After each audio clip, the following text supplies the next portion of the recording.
నమస్కారం. ఈరోజు సుఖీభవలో హోమియోతో ఆందోళన మటుమాయం. కుక్క కరిచిన వెంటనే ఏం చెయ్యాలి? తరచూ తల తిరగటం ప్రమాదమా? యోగాతో మూర్ఛ వ్యాధి అదుపు. ఇంకా హెల్త్ టిప్. ఆందోళన లేని ఆధునిక జీవితాన్ని ఇవాళ మనం ఊహించుకోలేం. పొద్దున లేచిన దగ్గర నుంచి రాత్రి పడుకునేదాకా నిత్యం ఎంతో కొంత ఆందోళన అన్నది మనం అనుభవిస్తూనే ఉంటాం.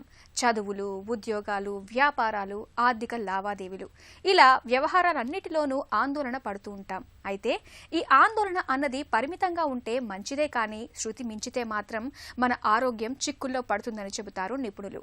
ఆందోళనను అదుపులో ఉంచుకునేందుకు సహాయపడే హోమియో ఔషధాల గురించి ఇప్పుడు తెలుసుకుందాం.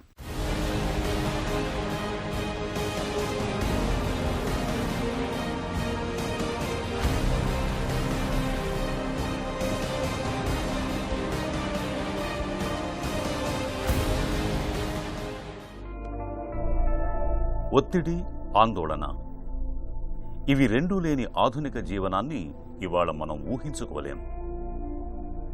పొద్దున లేచిన దగ్గర నుంచి రాత్రి పడుకునేదాకా నిత్యం మనం ఎంతో కొంత ఒత్తిడిని ఎదుర్కొంటూనే ఉంటాం. ఇంటి పనులు, చదువులు, ఉద్యోగాలు, వ్యాపారాలు, ఆర్థిక లావాదేవీలు, ఈ వ్యవహారాల్లో ఒత్తిడి, ఆందోళన స్థాయిలు శృతిమించినప్పుడు వాటి ప్రభావం మన ఆరోగ్యంపై కూడా పడుతుంది. తీవ్రమైన ఒత్తిడి మూలంగా కోపం, చిరాకు, డిప్రెషన్ వంటి మానసిక చికాకులు పెరుగుతాయి. అసిడిటీ, అల్సర్ల లాంటి సాధారణ సమస్యల నుంచి గుండె జబ్బులు, హై బీపీ, మధుమేహం, కిడ్నీ సమస్యల దాకా అనేక రకాల జబ్బులు వచ్చి పడతాయి. మన ఆరోగ్యాన్ని తీవ్రంగా ప్రభావితం చేసే ఆందోళనను తగ్గించుకునేందుకు హోమియో వైద్యంలో ప్రత్యేకమైన ఔషధాలు ఉన్నాయని చెబుతున్నారు ప్రముఖ హోమియో వైద్యులు డాక్టర్ పావులూరి కృష్ణ చౌదరి గారు. మనిషి అంటే మనం 3 అంశాలుగా గుర్తుపెట్టుకోవాలి: శరీరం, మనస్సు, ప్రాణం. ఎందుకంటే ప్రాణం లేనిదే మనిషే లేడు. తర్వాత మనిషి జంతువుల్లో ప్రత్యేకత సంపాదించుకున్నది మనస్సు ద్వారా, ఆ తర్వాత దేహం. ఈ 3 స్థాయిల్లో ఉన్న లక్షణాలను మనం గుర్తుపెట్టుకుని మన ఔషధాలను ఎంపిక చేయాలి. ఆందోళన పొరులకి హోమియో వైద్యంలో ప్రత్యేకమైనటువంటి ఔషధాలు ఉన్నాయి. భవిష్యత్తును గురించిన ఆందోళన ఉందనుకోండి, జెల్సీమియం, వాళ్ళకి ప్రత్యేకత ఏంటంటే ఆ వ్యక్తులు స్టేజ్ మీదకి వెళ్ళాలంటే కూడా చాలా ఆందోళన చెందుతుంటారు. Stage fear. అంతేకాదు, శారీరకంగా వీక్నెస్ ఉంటుంది, కళ్ళు వాలబడిపోతుంటాయి. యాంగ్జైటీ కానీ ముదిరితే డయేరియా వస్తుంది, యాంగ్జైటీ డ్యూ టు డయేరియా.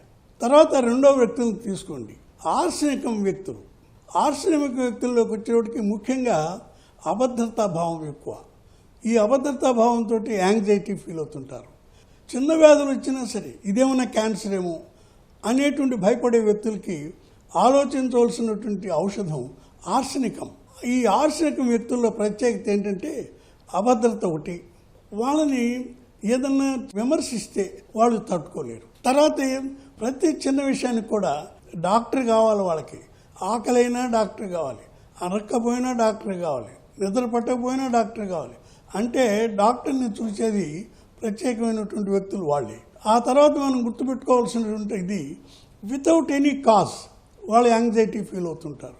తర్వాత వాళ్ళకి ఇంట్లో కంటే కూడా బయటకు వెళ్తే యాంగ్జైటీ ఎక్కువగా ఫీల్ అవుతుంటారు. తర్వాత వాళ్ళకి అసలు ఓర్పు అనేది ఉండదు. 10 గంటలకి కానీ రైలు ఉంటే 9 గంటలకి 8 గంటలకే వెళ్ళి స్టేషన్లో కూర్చునేటువంటి వ్యక్తులు. ఈ వ్యక్తులకి ఆర్జెంటమ్ నైట్రికం. మంచి వాళ్లే, పాపం అందరితో కలుస్తారు, కానీ యాంగ్జైటీ ఎక్కువ. ఆందోళన, ఒత్తిళ్లను తగ్గించుకునేందుకు హోమియో వైద్యం తనవైన ప్రత్యేక ఔషధాలను చెబుతుంది. వాటిలో ముందుగా జెల్సీమియం గురించి చెప్పుకోవాలి. జెల్సీమియం వ్యక్తులు ఎప్పుడూ భవిష్యత్తు గురించిన ఆందోళనతో సతమతమవుతూ ఉంటారు. మానసికంగా పిరికితనం ఎక్కువ, శారీరకంగా ఆలోచనల పరంగా, ఆవేశపరంగా దుర్బలత్వం కనిపిస్తూ ఉంటుంది. బలహీనత శృతిమించినప్పుడు పక్షపాతానికి కూడా గురవుతూ ఉంటారు. వేదిక మీదకు వచ్చే ముందు ఆందోళన పెరుగుతుంది. ఆందోళన మూలంగా మతిమరుపు, విరేచనాలు పట్టుకుంటూ ఉంటాయి. కనురెప్పలు వాలిపోయినట్లుగా ఉంటాయి. ఈ లక్షణాలు కనిపిస్తున్నప్పుడు తప్పనిసరిగా జెల్సీమియంను వాడుకోవాలి.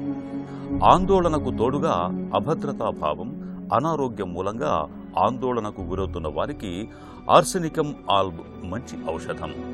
జబ్బు పడ్డప్పుడు పదే పదే డాక్టర్ని విసిగిస్తూ ఉంటారు. పేదరికం అంటే వీరికి భయం. పిసినారిగా వ్యవహరిస్తూ ఉంటారు. కోపం ఎక్కువ. ఎవరైనా విమర్శిస్తే తట్టుకోలేరు. ఆందోళనతో పాటు ఈ లక్షణాలు కనిపిస్తూ ఉంటే ఆర్సెనికం ఆల్బును ఎంపిక చేసి వాడుకుంటే మంచి ఫలితం కనిపిస్తుంది. యాంగ్జైటీలో కొంతమందికి చిన్న చిన్న తగాదాలకు కూడా బాగా ఆందోళన పడిపోతుంటారు. ఏమిటి ఆందోళన అంటే వాళ్ళకి ఎక్కడ పరువు పోతుందో అన్న ఆందోళన. Anxiety of losing self respect. ఆ వ్యక్తుల్ని కానీ చూసినట్టయితే వాళ్ళు మామూలుగా ఏ రకమైనటువంటి మనస్తత్వం కలవాళ్ళై ఉంటారంటే వాళ్ళు కింద వాళ్ళనేమో తక్కిపడతారు, పై వాళ్ళంటేనేమో కాళ్ళు కొట్టుకుంటారు. ఇది ముఖ్యంగా అది గుర్తుపెట్టుకోవాలి. వాళ్ళకి అజీర్తి కూడా ఉంటుంది. దే లవ్ స్వీట్స్, కానీ గ్యాస్ ఎక్కువ, చేయటంటే భయపడతారు. అదే కాదు కొంతమందికి యాంగ్జైటీ ఉండిని ప్రతిదానికి తొందరపడుతుంటారు.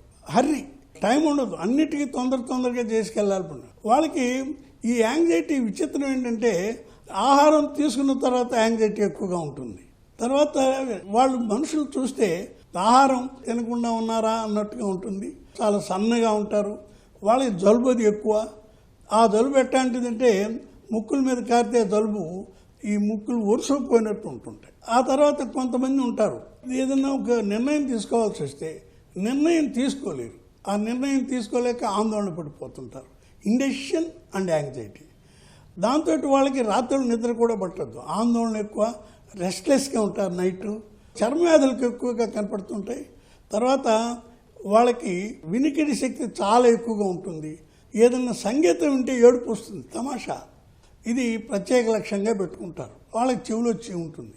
అందువల్ల మీరు యాంగ్జైటీ అనగానే ఇది జెల్సీమియం వ్యక్తి, ఆర్సెనికం వ్యక్తి, ఆర్జెంటమ్ నైట్రికం వ్యక్తి, లైకోపోడియం వ్యక్తి, ఐడమ్ వ్యక్తి, గ్రఫైటిస్ వ్యక్తి అంటే మీరు ఇక్కడ గమనించవలసిన విషయం ఏంటంటే అంతర్మనస్సు, మనస్సు, శరీరం ఈ 3 స్థాయిల్లో ప్రత్యేకతలను గుర్తించి మనం ఔషధాలను ఎంపిక చేయటం ఇది చాలా సైంటిఫిక్, శాస్త్రీయమైనటువంటి పద్ధతి, విధానం కూడా.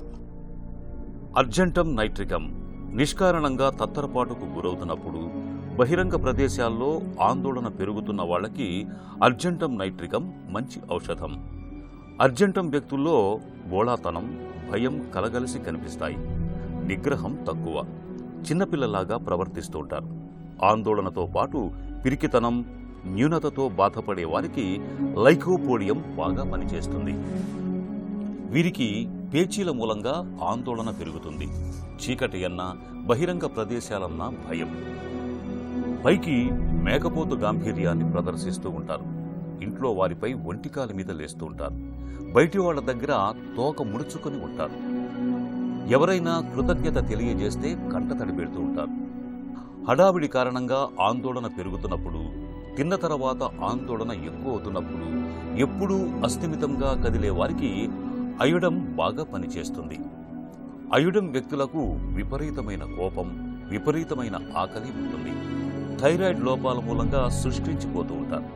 ఎలర్జీల మూలంగా ఎప్పుడూ ముక్కు కారుతూ ఉంటుంది. మొరటు వ్యక్తుల్లో కనిపించే ఆందోళనకు, ఒక నిర్ణయానికి రాలేక ఆందోళనకు గురయ్యే వారికి గ్రఫైటిస్ మేలైన ఔషధం. సంగీతం వింటే వీరికి దుఃఖం పొంగుకొస్తుంది. ఇదొక ప్రత్యేక లక్షణం. వీరికి చర్మ వ్యాధుల బెడద ఉంటుంది. ఇలా లక్షణాలను గుర్తించుకుని ఔషధాలను ఎంపిక చేసి వాడుకుంటే ఆందోళన ఇట్టే తగ్గుముఖం పడుతుంది. కుక్కలు ఎంత విశ్వాసమైన జంతువులైనప్పటికీ కొన్ని సందర్భాల్లో ప్రమాదవశాత్తుగానో పొరపాటుగానో వాటి కాట్లకు గురవుతూ ఉంటారు మనలో చాలా మంది. ఇలాంటప్పుడు రేబీస్ భయం వెన్నాడుతూ ఉంటుంది. బొడ్డు చుట్టూ ఇంజెక్షన్లు వేయించుకోవాలేమోనని భయపడుతూ ఉంటారు. అసలు కుక్క కరిచినప్పుడు గాయాల విషయంలో వెంటనే ఏం చేయాలో, రేబీస్ బారిన పడకుండా ఉండేందుకు ఎలాంటి వైద్య సాయం పొందాలో ఇప్పుడు తెలుసుకుందాం. కుక్క కాటు తీవ్రతను బట్టి గాయాలను 3 రకాలుగా వర్గీకరించవచ్చు. పుండు, గాయం లేని చోట కుక్క నాగటం లేదా రక్తం రాకుండా గీరటం. ఇలాంటి పరిస్థితుల్లో రేబిస్ అవకాశాలు చాలా తక్కువ. ఒకవేళ గాయం లేదా పుండు ఉన్న చోట కుక్క నాకితే లేదా రక్తం వచ్చేలా కుక్క గాయపరిచినప్పుడు రేబిస్ వచ్చే అవకాశాలు కొంచెం ఎక్కువగా ఉంటాయి. మెడ, ముఖం, తల, అరచేతులు, చేతివేళ్ల మీద కుక్క కరిచిన, దానివల్ల పెద్ద గాయమైన లేదా ఒకే చోట 5 కంటే ఎక్కువ గాయాలైనప్పుడు రేబిస్ వ్యాధి అవకాశాలు చాలా ఎక్కువగా ఉంటాయి. కరిచిన లేదా గీరిన గాయం ద్వారానే రేబిస్ వైరస్ శరీరంలోకి ప్రవేశిస్తుంది కాబట్టి అక్కడి నుంచి కుక్కకు సంబంధించిన లాలాజలం ఆ చొంగ తాలూకు అంతా పోయేలా కనీసం 10-15 నిమిషాల పాటు దారగా పడుతున్న స్వచ్ఛమైన నీటిలో సబ్బుతో కడగాలి. గాయాన్ని నేరుగా మన చేతులతో ముట్టుకోకూడదు. చేతులకు గ్లౌజులు వేసుకుంటే మేలు. గాయాన్ని పొడిగా తుడిచి బిటడిన్, డెటాల్, సావ్లాన్ వంటి యాంటీసెప్టిక్ లోషన్లు రాసి వదిలేయాలి. గాయం పెద్దగా ఉన్నా సాధ్యమైనంత వరకు కుట్లు వేయకూడదు. తర్వాత తప్పనిసరిగా వేయాల్సి వస్తే వదులుగా వేయాలి. ధనుర్వాతం రాకుండా టీటీ ఇంజెక్షన్, గాయం మానటానికి యాంటీబయాటిక్స్, యాంటీ ర్యాబిస్ టీకాలను అవసరాన్ని బట్టి 3 లేదా 5 మోతాదుల్లో ఇప్పించాలి. ఎత్తైన ప్రాంతాలకు వెళ్ళినప్పుడు, ప్రయాణాలు చేస్తున్నప్పుడు మనలో కొంతమందికి తలంతా తిప్పుతున్నట్లుగా, కళ్ళు తిరుగుతున్నట్లుగా ఉంటుంది.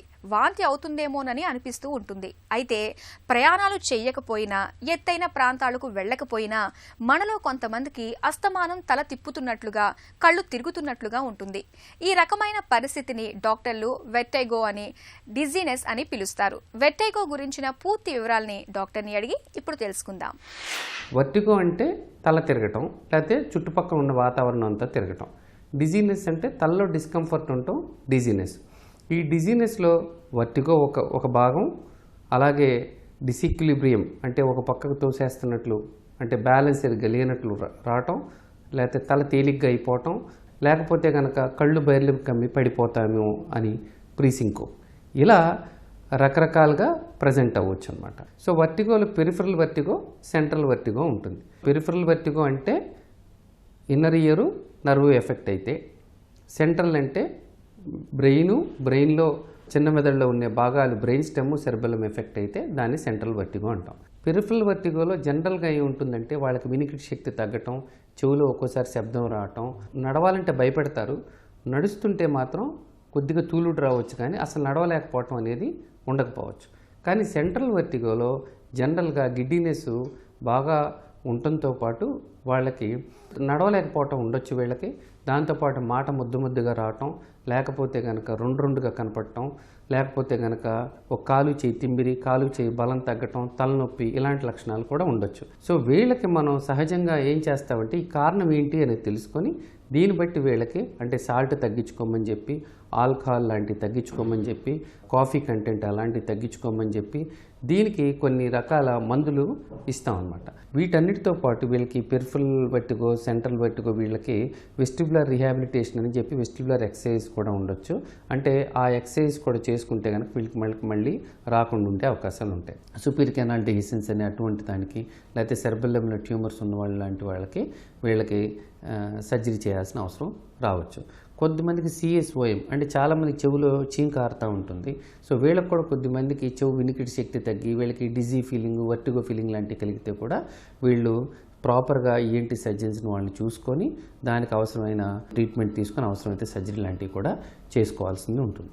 వీళ్ళకి ఆ వాస్కులర్ రిస్క్ ఫ్యాక్టర్స్ ఉన్నాయి, అంటే బీపీ ఉంటే బీపీ ట్రీట్మెంట్ తీసుకోవటం, షుగర్కి ఉంటే షుగర్ ట్రీట్మెంట్ తీసుకోవటం, కొలెస్ట్రాల్ ట్రీట్మెంట్ తీసుకోవటం, ఇలాంటివన్నీ చెప్తూ ఉంటాం. బెడ్ మీద ఎక్కువ కాలం రెస్ట్ తీసుకోవాల్సిన వాళ్ళు కూడా ఒకే పక్క పడుకుంటే, లేకపోతే ఏమన్నా తలకి కానీ డెంటల్ ప్రొసీజర్స్ చేసుకున్న వాళ్ళకి ఒకే పక్కన చేయించుకున్న వాళ్ళకి కొద్దిమందికి బినైన్ పెరాక్సిమల్ పొజిషన్ వర్టిగో లాంటివి రావచ్చు.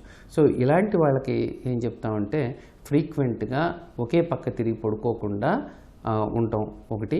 రెండోది ఏంటంటే కొద్దిమందికి వచ్చే అవకాశాలు ఉన్న వాళ్ళకి మనం రెగ్యులర్గా exercise, vestibular rehabilitation, vestibular exercise చేసుకోమని చెప్పి ఇలాంటివి చెప్తూ ఉంటాం. మూర్ఛతో కింద పడిపోయి గిలగిలా కొట్టుకునే మనిషిని చూస్తే ఇప్పటికీ మనలో చాలా మందికి అదో రకమైన భయమే కనిపిస్తుంది. మూర్ఛ వ్యాధి మనిషిని జీవచ్ఛవంలా మార్చేస్తుందని, మందులకు మూర్ఛలు తగ్గవని అనుకుంటారు. ఇక అద్దం పద్దం లేని నమ్మకాలు, అపోహలు మూర్ఛ వ్యాధిని ఒక పెద్ద భూతంలా చూపెడుతూ ఉంటాయి. అయితే ఆధునిక వైద్యంలో అందుబాటులో ఉన్న మందుల్ని ఓవైపు వాడుతూ మరోవైపు నిత్యం కొన్ని ప్రత్యేకమైన యోగాసనాల్ని సాధన చేయటం ద్వారా మూర్ఛ వ్యాధిని చక్కగా అదుపులో ఉంచుకోవచ్చు. ఉంచుకోవచ్చు. మూర్ఛల్ని అదుపులో ఉంచే యోగ చికిత్స గురించి ఇప్పుడు చూద్దాం.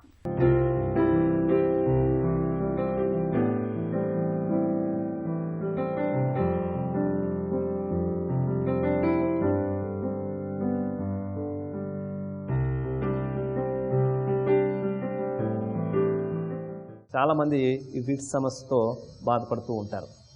ఇది చాలా ప్రమాదకరమైనటువంటిది. సాధారణంగా ఉన్నట్టుగా ఉండి స్పృహ కోల్పోతారు, పడిపోతారు. అది ఎటువంటి సందర్భంలో అయినా కావచ్చు. అది డ్రైవింగ్ చేస్తున్నప్పుడు కావచ్చు, లేదంటే ఒక పని చేస్తున్నప్పుడు కావచ్చు, నడుస్తున్నప్పుడు కావచ్చు. అపస్మారక స్థితిలోకి వెళ్ళిపోతారు. అపస్మారకం అంటే ప్రజ్ఞ కోల్పోవడం. ఒక 2 నుంచి 3 నుంచి 5 నిమిషాల పాటు వాళ్ళ యొక్క ఇంద్రియ జ్ఞానం కోల్పోతారు, ప్రజ్ఞ ఉండదు. దాని తర్వాత మరలా నిదానంగా కాన్షియస్లోకి వస్తారు. ఇది మైండ్ సిస్టమ్కి సంబంధించినటువంటి, బ్రెయిన్లో ఈ నర్వస్ సిస్టమ్కి సంబంధించినటువంటి సమస్య. సో ఇది కొంతమందికి వంశపారంపర్యంగా వస్తూ ఉంటుంది. కొంతమందికి మద్యపానం ఎక్కువగా అవడం ద్వారా, కొంతమందికి ధూమపానం ఎక్కువ అవడం ద్వారా, కొంతమందికి వివిధమైనటువంటి మెడిసిన్ల ద్వారా, ఇట్లా ఏ కారణం ద్వారా అయినా సరే రావచ్చు. కానీ ఈ రకమైనటువంటి వాటికి ఈ యోగాలో మంచి ప్రాణాయామాలు, మంచి యోగాసనాలు ఉన్నాయి. ఈ యోగాసనాలు, ప్రాణాయామాలు, మెడిటేషన్స్ ఇవన్నీ కూడా క్రమం తప్పకుండా రెగ్యులర్గా చేసినట్లయితే కనుక వాటి యొక్క సమస్య నుంచి పూర్తిగా బయటపడవచ్చు. అందులో భాగంగా ఇప్పుడు మనం తెలుసుకోబోతున్నాం సర్వాంగాసనము మరియు ప్రాణముద్ర.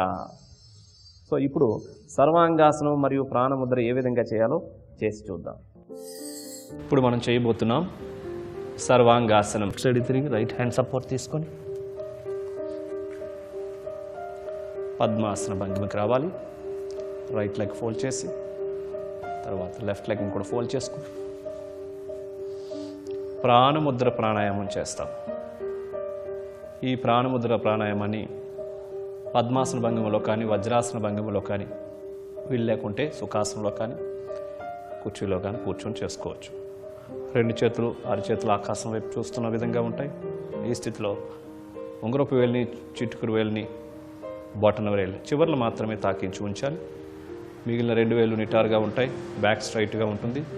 కళ్ళు మూసుకొని పూరక, కుంభక, రేచక, శూన్యక నిష్పత్తులను పాటిస్తూ ప్రాణాయామం చేయాలి.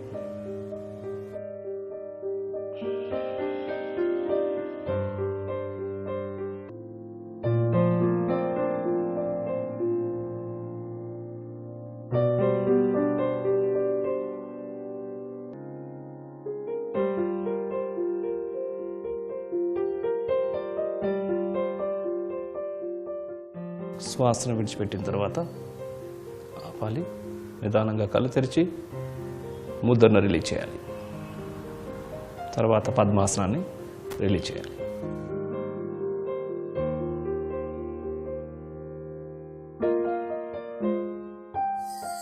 చూసారు కదండి, ఈ సర్వాంగాసనాన్ని ప్రతిరోజు 5 సార్లు ప్రాక్టీస్ చేస్తూ ఈ ప్రాణముద్ర ప్రాణాయామాన్ని రోజుకి 40 నిమిషాల నుంచి 50 నిమిషాలు 2 దశలుగా కానీ లేక 3 దశలుగా కానీ ప్రతిరోజు ఈ ప్రాణాయామం చేస్తే ఈ మూర్ఛ వ్యాధి నుంచి పూర్తిగా మీరు బయటపడి సంపూర్ణ ఆరోగ్యవంతంగా మీరు జీవించవచ్చు.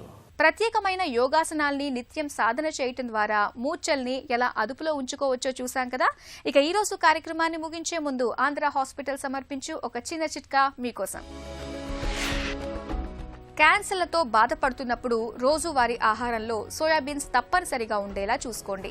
వీటిలోని ఫైటో ఈస్ట్రోజెన్స్ హార్మోన్ లాగా పనిచేస్తూ క్యాన్సర్ కణాలు వాటంతట అవే చనిపోయేలా ప్రేరేపిస్తాయి.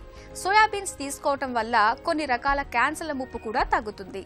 సుఖీభవ కార్యక్రమానికి సంబంధించిన మీ విలువైన సూచనలు, సలహాలని వెంటనే మాకు రాయండి. మా చిరునామా Sukhibhava, ETV, Ramoji film city, Hyderabad 501-512 లేదా sukhibhava@etv.co.in కు మెయిల్ చేయండి.